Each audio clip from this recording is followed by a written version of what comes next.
اس لیے خدا کے لیے اس واقعہ کو جس سے مومنوں میں حریت اور غیرت پیدا ہو اس کو ختم نہ کرو۔ اگر ہم کچھ نہیں کر سکتے، آپ سب گواہ، میں اللہ کو حاضر ناظر کر کے کہتا ہوں پتہ نہیں زندگی ہے، میں اللہ کی قسم دنیا اسلام میں جتنے حکمران ہیں ان سے برات کا اعلان کرتا ہوں۔ میں ان کو اپنے حاکم نہیں مانتا، ان کو میں جو شریعت کو اپنے ملک میں نافذ نہیں کرتے، میرے یہ حکمران نہیں ہیں۔ میرے دل میں جو آگ لگی ہے وہی یہی ہے کہ اللہ کسی دن اس زمین پر تیرا اور تیرے رسول کا جھنڈا لہرانا چاہیے، تیرا نظام جاری ہونا چاہیے۔ وہ ایک چپا پر زمین پر جو جاری کرے گا وہ میرا امیر ہوگا، وہ میرا امام ہوگا، وہ میرا خلیفہ ہوگا۔ یہ حکمران ہیں، متغلب ہیں، مسلط ہیں، زبردستی بیٹھے رہیں، ہم ان کا کچھ بگاڑ نہیں سکتے، بے بس اور مجبور ہیں۔ مگر میں نے آپ کو گواہ کر کے کہہ دیا کہ ریکارڈ کر لو کہ میں ان کو حقیقی معنوں میں اپنے حکمران نہیں مانتا۔ اگر میرے دل میں بھی آئے کہ یہ ہمارے حکمران تو اللہ کی کروڑ لعنت سمجھتا، یہ نہیں ہمارے حکمران۔ ہمارا حکمران وہی ہوگا جو اللہ اور اس کے رسول کی کتاب سنت کے مطابق عمل کرے گا۔ اور یہ امام حسین کی تحریر سے میں پڑھوں گا کہ انہوں نے جو خط لکھا، تم کہتے پتہ ہی نہیں چلتا امام حسین کا کیا مقصد، یہ یوسف لکھتا ہے۔ اب پتہ تو تب چلے جب آپ کے خطبے اور آپ کے خط پڑھے، جب آپ نے پڑھنا ہی نہیں تو آپ کو پتہ کیا چل رہا۔ امام نے اپنے خطوں میں لکھا کہ لوگوں ایک ہی اصولی بات ہے، نہ میں اپنے نانا کی گدی چاہتا ہوں نہ تخت کی ضرورت ہے۔ امام مسلمانوں کا سربراہ صرف ہو سکتا ہے جو اللہ کی کتاب پر عمل کرے، رسول اللہ کی سنت کو جاری کرے اور اس کی اپنی زندگی بھی خدا رسول کی مرضی کے مطابق ہو۔ نل امام سوائے اس کے کوئی امام نہیں۔ اور جھگڑا تو یہ تھا، نہ شراب کا تھا نہ زنا، وہ دیر رات شراب پیتا، یہ اتنی کوئی برائی نہیں تھی۔ لوگوں میں عیب بھی ہوتے ہیں۔ بدماشی یہ تھی کہ مسلمان دیکھتے رہ گئے اور تلوار کے زور سے ایک شخص کو بٹھا دیا گیا۔ اور جس غریب نے یہ کہا کہ یہ کیا ہو رہا ہے، مسجد نبوی میں پڑھوں گا صحیح بخاری سے کہ انجام کیا ہوا، امیر معاویہ کے گھر نے کہا پکڑ لو اس کو، اور وہ حضرت عبد الرحمن بن ابی بکر، اس کا نام ہی نہیں ہے، عبد الرحمن بن ابی بکر رضی اللہ تعالیٰ عنہ، بھاگ کر اپنی بہن ام المؤمنین عائشہ کے گھر میں گھس گئے، پھر بچے۔ اور پھر بھی اس ملعون نے وہاں کہا کہ یہی ہے جس کے بارے میں قرآن میں سورہ احقاف اتری ہے، اللہ نے لعنت کی ہے اس پر۔ تو اماں بولی، پھر اس نے کہا بکواس کرتا تو، جھوٹا تو، ہمارے بارے میں ابو بکر رضی اللہ کے خاندان کے صرف وہ آیتیں اتری ہیں جن میں میری بریت کا اعلان ہے، اور کوئی آیت نہیں اتری۔ تیرے باپ پر اللہ کے رسول نے لعنت کی تھی جب تو اس کی پشت میں تھا، اس لیے اس لعنت کا اثر تجھ میں بھی ہے۔ یہ اماں کے خطبے اور عبد الرحمن بن ابو بکر کے خطبے کس طرح مروان کے سامنے اس نے کہا کہ یہ کون سی حکومت ہے جو تم قائم کر رہے ہو، ہرکلیہ و کیسریہ، یہ کافر بادشاہوں والا رواج ہے تم دینا چاہے۔ بیچارے کو وہاں گرفتار کرنے کا حکم دیا، اور پھر وہ مدینہ شریف نہیں رہ سکا، مکہ بھاگ گیا غریب۔ حسین تو بھگتتا رہا نا رضی اللہ عنہ، یہ عبد الرحمن بن ابی بکر مکے چلا گیا، اور مکے نہیں رہنا نصیب ہوا، پہاڑوں میں چھپ گیا امیر معاویہ کے دور میں، حبشی 10 میل دور مکہ، اور وہیں سو گیا اور اچانک مر گیا۔ تو حضرت عائشہ رضی اللہ عنہ کو حاکم لکھتے ہیں دیر تک یہ شبہ رہا کہ یہ مرا نہیں، اس طرح لوگ مرتے نہیں، یہ مارا گیا، ان لوگوں نے اس کو زبردستی مارا، ورنہ عبد الرحمن کی موت کا کوئی سوال تھا کہ وہ پہاڑوں میں سویا اور مر گیا۔ وہاں سے ان کی لاش پھر مکہ لائی گئی، وہاں دفن کیا گیا۔ حضرت عائشہ عمرہ پر گئی تو وہاں قبر پر گئی، وہاں شعر بھی پڑے، سب کچھ موجود۔ یعنی ظلم کی انتہا کہ مسجد نبی کا احترام نہیں۔ اما عائشہ کے سامنے جھوٹ بول رہا گورنر کہ تمہارے بارے خاندان کے بارے میں آئی، انہوں نے پھر صاف سنا دیا کہ تیرے باپ پر حضور نے لعنت کی حکم پر، اور تو اس وقت اس کی پشت پر تھا، وہی لعنت تم میں چلی آ رہی۔ اور حضور کی یہ حدیثیں، یہ ملا کہتے ہیں دیوبندی حدیث کے غلط ہیں، میں صحیح حدیثوں سے ثابت کروں گا، اور سلسلۃ الحدیث سے یا میں ساری اکٹھی کر دی ہیں سندوں کے ساتھ کہ واقعی حضور نے مروان اور اس کے بیٹوں پر لعنت کی۔ اب کہتے ہیں نہیں ساری اولاد، ساری اولاد کی بات نہیں، بیٹے جو تھے عبد الملک رب العزیز سارے برے تھے، پوتا اگر نیک نکلا عمر بن عبد العزیز برا بات۔ آپ حدیثوں کی طرف اللہ کے لیے آئیں، یہ کہانیاں جو چھاپتے ہیں نا رسالے، چھوڑ دیں کہ ہر ملا اور مولوی کھڑا ہو جاتا ہے، نہیں حسین کو کوفیوں نے بلایا چلا گیا، پھر منت سماجت کرتا رہا، جان چھڑاتا رہا، لعنت ہے جھوٹ بولنے والوں پر۔ نہیں، جو اٹھا تھا وہ ایک ہی بات، عزم اونچوں کو سارا استوار۔ حسین جب اٹھ کھڑا ہوا تھا نا سوچ سمجھ کر، 20 سال امیر معاویہ کے دیکھ کر، اور اس وقت ہی اپنے ساتھیوں کو بتا دیا تھا کہ میرا ایک دن جو اس کی حکومت میں گزر رہا ہے، مجھے کوئی سمجھ نہیں آتی کہ میں خدا کے سامنے کیا عذر پیش کروں گا۔ جہاد تو اب بھی فرض ہو چکا، مگر میرے بھائی نے چونکہ وعدہ کر لیا تو میں نبھاؤں گا، اگر بعد میں انہوں نے بدماشی کی تو اٹھ کھڑا ہو۔ پہلے سے تیار تھے، اس لیے جب اٹھے نا، آپ ہمالیہ کی مثال دیتے ہیں کہ بڑا پہاڑ ہے، اقبال کہتا ہے میں اونچوں کو ہسارا استوار، حسین کو پہچانو تو صحیح، اس کا عزم اور حوصلہ پہاڑوں کی طرح مضبوط تھا۔ پہاڑ ہل سکتے ہیں، وہ نہیں ہل سکتے۔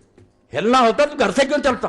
پتہ نہیں تھا بچے اور عورتیں ان کے ساتھ کیا ہوگا، میرے ساتھ کیا ہوگا؟ نہیں، پائیدار و تند سیر و کارگار، ہمیشہ سے قائم اور دائم۔ اور ایک بات جو درمیان میں رہ گئی، صرف آخر میں بیان کر دوں کہ اللہ نے دنیا میں امام حسین اور حسن کا نام پوشیدہ رکھا۔ یہ میں مدینہ شریف چلایا، موجم ما یخص اہل بیت النبی، حوالوں کے ساتھ اللہ کے بندے نے سعودی عرب میں لکھی ہے، بہت عمدہ بات، پچھڑوں کے حوالے سے لکھی۔ میں نے امام جعفر الصادق رحمۃ اللہ علیہ سے پڑھا تھا، مگر میں اس کو نہیں پیش کر، میں نے اس کو پڑھا کہ سارے نام دنیا میں رکھے جاتے رہے مگر حسن اور حسین نہیں رکھا گیا۔ اللہ نے بچا کر رکھا اس کو کہ یہ محمد آئیں گے صلی اللہ علیہ وسلم تو ان کے نواسوں کا نام، اور یہ بات کوئی معمولی نہیں، ساری دنیا میں لوگ پیدا ہوتے رہے، یحییٰ نام کا کوئی نہیں آیا۔ جب فرشتوں نے بشارت دی زکریا علیہ السلام کو تو کیا کہا تھا اس وقت؟ وَلَمْ نَجْعَل لَهُ مِن قَبْلُ سَمِيًّا، ہم نے اس نام کا کوئی آدمی اس سے پہلے نہیں پیدا، یعنی یحییٰ کو یہ فضیلت اللہ نے دی کہ یحییٰ اسی کو ہم نے نام دیا اور کسی کو نہیں۔ یہی بات اللہ کی قسم دنیا میں یہ پڑھیں، حوالہ دت قال المفضل حجب اللہ هذین اسمین ان یسمى بحتى سمى بنبی صلی اللہ علیہ وسلم ابن علیہ السلام۔ فضل کہتے ہیں التصحیح والتحریف سبل العاشر، 6 جلد 11 کا حوالہ دیا کہ یہ 2 نام اللہ نے مخلوق کو روک، ان کے ذہن میں نہیں آنے دیے کہ وہ اپنے بچوں کے نام رکھیں، حتیٰ کہ یہ نام اللہ کے رسول علیہ السلام نے اپنے بچوں کے رکھے، اپنے بچے۔ حضور ہمیشہ کہتے تھے کہ حسن اور حسین میرے بیٹے ہیں، یہ نہیں مانتے تو جو جی کیا کہتے ہیں، یہ جس کے بیٹوں کو ماننا چاہتے ہیں نا، رسول اللہ کے ممبر پر بیٹھ کر ان کی تعریفیں کریں۔ میں تو رسول اللہ کے نانا آپ کے ممبر پر بیٹھ کر ان کے نواسوں کی بات کروں گا، میں ان کے دشمنوں کی کیوں بات کروں؟ ان کے دشمنوں کا ممبر کوئی ہے تو وہاں چلے جائیں، رسول اللہ کے ممبر پر بیٹھ کر حسین کی توہین نہ کریں۔ حتیٰ کہ انہوں نے اپنے بچوں کا نام حسن اور حسین رکھا، علیہ السلام لکھا۔ اب یہ سارے چیز اٹھنے ہو، حسین علیہ السلام کہتے ہیں بھائی بخاری شریف سے نکال دو، وہاں فاطمہ علیہ السلام لکھا متن میں، حسن علیہ السلام سے آئے میرے پاس، چھوٹے سے بچے ابراہیم کے لیے علیہ السلام لکھا جو فوت ہو گیا تھا، رسول اللہ کی بچی ام کلثوم کے لیے علیہ السلام لکھا۔ تم کون سا دین لیے پھرتے ہو؟ امام بخاری سے زیادہ دانا، نیر الاوطار شوکانی کی پڑھو، سبل السلام پڑھو علامہ ثنانی کی، علی علیہ السلام، حسن علیہ السلام، کیوں ظالموں تم ناراض ہوتے ہو؟ یہ رسول اللہ کے خاندان کی عزت ہے۔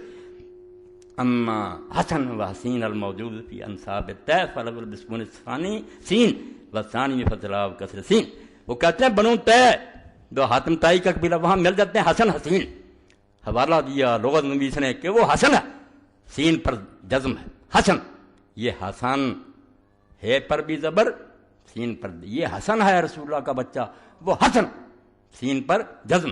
اور دوسرا نام جو وہاں پایا جاتا ہے حسین، زیر ہے نیچے اور آگے یہ ہے، یہاں ہے حسین، اس لیے حسن ہے پر زبر، سین پر زبر، اور حسین یہ نہیں کسی کے نام رکھے گا، یہ اللہ کے رسول کے بچوں کے رکھے گئے۔ اور جب ہم صحیح بخاری میں پڑھتے ہیں، کیا کروں وقت ہی نہیں ملتا، اللہ کا رسول جب اپنے بچوں کو دم کرتا تھا حسن اور حسین کو، تو کیا کہتا تھا اس وقت؟ کن کی مثال دیتا تھا؟ فرماتا تھا اللہ کا رسول علیہ الصلوۃ والسلام کہ یہی وہ دم ہے جو میرا باپ ابراہیم اپنے بیٹے اسماعیل اور اسحاق پر کرتا تھا۔ کن کا حوالہ دیتا تھا؟ حسن اور حسین کو کن کے ساتھ ملاتا تھا کہ جیسے میرا باپ ابراہیم اسماعیل اور اسحاق کو دم کرتا تھا، میں انہی الفاظ کے ساتھ اپنے بچے حسن اور حسین کو دم کرتا۔ اس لیے میرے بارے میں اگر کوئی کہتا نا کہ مولا کو روک دوں گا، یہ کروں گا، روتا رہے چیختا رہے، میرے جسم میں جب تک جان ہے میں اللہ کے رسول کی اولاد کا دشمن نہیں ہو سکتا۔ میرے جسم میں یہ سما گئی ہے، اور میں سمجھتا ہوں کہ میری سب سے بڑی ساز یہی ہے کہ میرے پاس اور کچھ بھی نہیں ہے تو ایک بات ہے کہ میں رسول اللہ کی اطرت کا اور حضور کی اولاد کا خادم ہوں، ان کے پاؤں کا گرد راہ اپنے آپ کو سمجھتا ہوں، اور یہ کوئی جذباتی بات نہیں۔ میں نے اس پر ہزاروں دفتر پڑھے ہیں، حدیث کے، تاریخ کے، تفسیر کے، فقہ کے، علم کرام کے، یہ باتیں صرف تاریخ میں نہیں ہر جگہ بحث ہوئی، تفسیر کی کتابوں میں علماء نے بحث کی ہے، حدیث کی کتابوں میں بحثیں ہوئی ہیں، فقہ میں آئی ہے۔ اس لیے ان دفاتر کو تم دریا برد کرنا چاہتے ہو اور ممبر رسول پر بیٹھ کر جھوٹ بول کر رسالے لے کر چاہتے ہو کہ اس آسمان جیسی روشن بات درمیان امتاں کہواں جناب ہم تو حرف قرہ واللہ در کتاب، کہتا حسین کو سمجھنا ہے تو جیسے قرآن مجید نے سورہ اخلاص ہے نا سب سے اعلیٰ، اس طرح امت میں اس وقت ان سے بہتر کوئی نہیں تھا۔ وہ کہواں جناب آسمان کا بلند ستارہ تھا، تم پاؤں کے نیچے رونا چاہتے، جاؤ رونتے رہو، تمہارا حشر اللہ تعالیٰ یزید اور شمر اور ابن زیاد کے ساتھ کرے، اور اللہ تعالیٰ قیامت کے دن مجھے اپنے رسول اور اس کی اولاد کے قدموں میں جگہ دے دے، میں ان کا ایک ادنا غلام اور کتا بن لوں۔ میرے لیے بھائی یہی سعادت ہے، آپ جو پسند کرنا چاہتے کریں۔ وآخر دعوانا ان الحمدللہ رب العالمین وصلی اللہ تعالی علی خیر خلقہ محمد و آلہ و اصحابہ اجمعین۔